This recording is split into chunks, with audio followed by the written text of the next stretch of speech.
so I just came to eat and listen to you give an interesting talk about how we're not friends with politicians as you stared him in the face. And and anyway, how'd that wind up? Well, it went well. I got a text from him that he really enjoyed being there.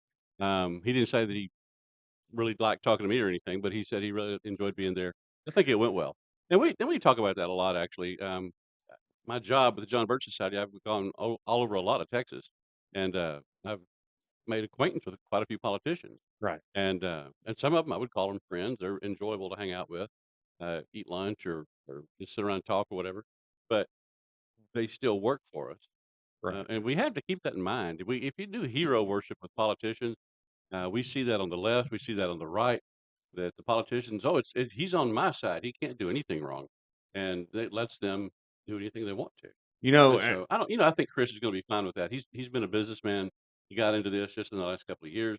It's not been something a lifelong goal or a lifelong occupation for him. He just wants right. to get in there and fix things. I And I think he has truly good think ideas. he's in it for the good of the state.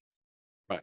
And Yeah. because, of course, from a business standpoint, if the state does better, your business does better. So it all makes Yeah. sense. I mean, And if you get the hurdles out of the way for the businesses, simplify things, we're still gonna have taxes and things like that. We'll talk about that in a minute.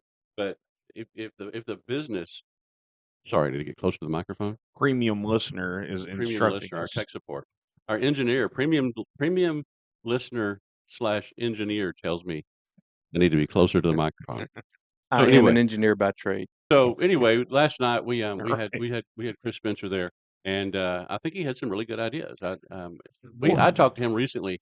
I think we were texting, and I said something about property taxes, and he goes, "Man, I've been digging into that." He did. A lot of that showed up.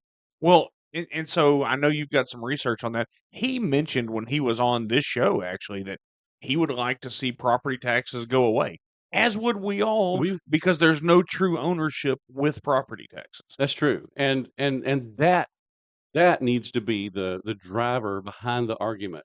Property taxes are evil. So and people go, well, what are you going to replace it with? I don't care. Right. The topic needs to be how do we replace it, not whether we should.